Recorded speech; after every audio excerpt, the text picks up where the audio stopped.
the third time I've spoken on a topic similar to this.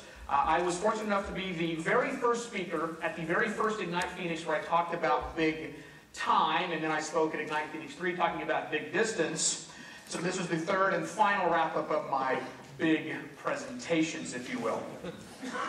So big numbers is the topic of tonight's conversation because we, as a society, and perhaps as a species, have a real difficult time grasping things that are vast. Things that are bigger than us, things that are bigger than our experiences, and perhaps even bigger than our future.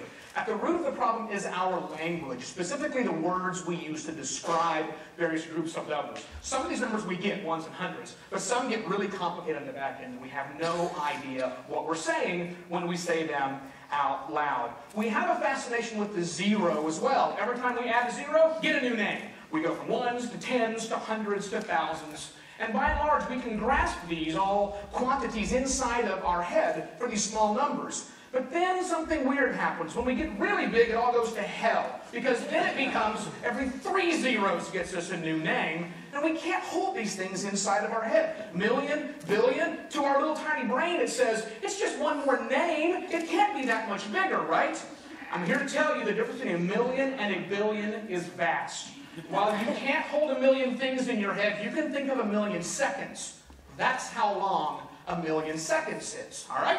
So knowing that, think to yourself, put your brain powers on, how many would a billion seconds be? Now, before you answer in your head, remember that a billion is really 1,000 million. How much time passes in a billion seconds?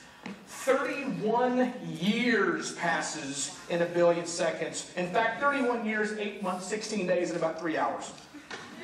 That's the true difference between a million and a billion. Think of that the next time someone tells you those two numbers and kind of in passing messes with them.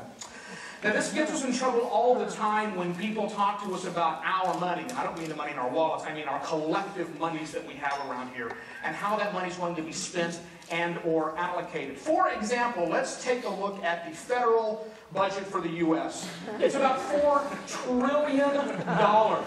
The current administration has said they would like to save us $100 million from that $4 trillion budget.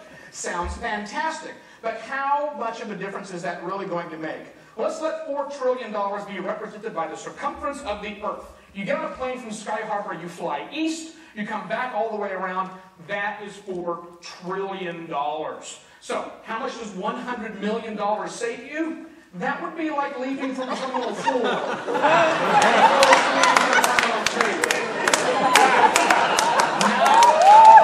really a big savings at all. Remember when AIG, we gave them $170 billion and they turned around and said we'd like to use $165 million to pay bonuses to the incompetent buffoons that got us into trouble, and we all lost our collective minds? Granted. But do you know what you get when you take $165 million from $170 billion? You get $169 billion.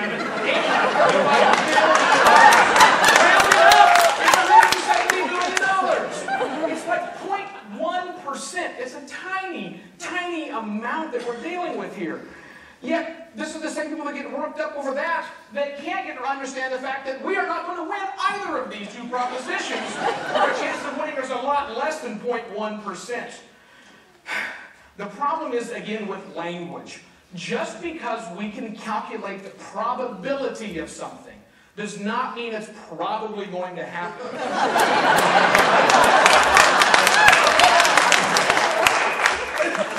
The odds of winning the Arizona Powerball are 1 in 200 million. There are 6 million of us in the state. Everyone has to lose 33 times before you win. I don't care if you buy 10,000 tickets, it doesn't get that much better. Sorry. All right. Math is hard. Specifically, the language that we use about big numbers makes it hard on us because, again, it's just one more name. And it's not one more name. Understand that the differences here are really, really vast. You can find out more about me on Google. As I mentioned, I was the very first speaker at the very first Ignite, and it looks like I'm the very last speaker of the very last Ignite PSA. I'm sorry. No, I'm kidding. Let's go drink. See ya.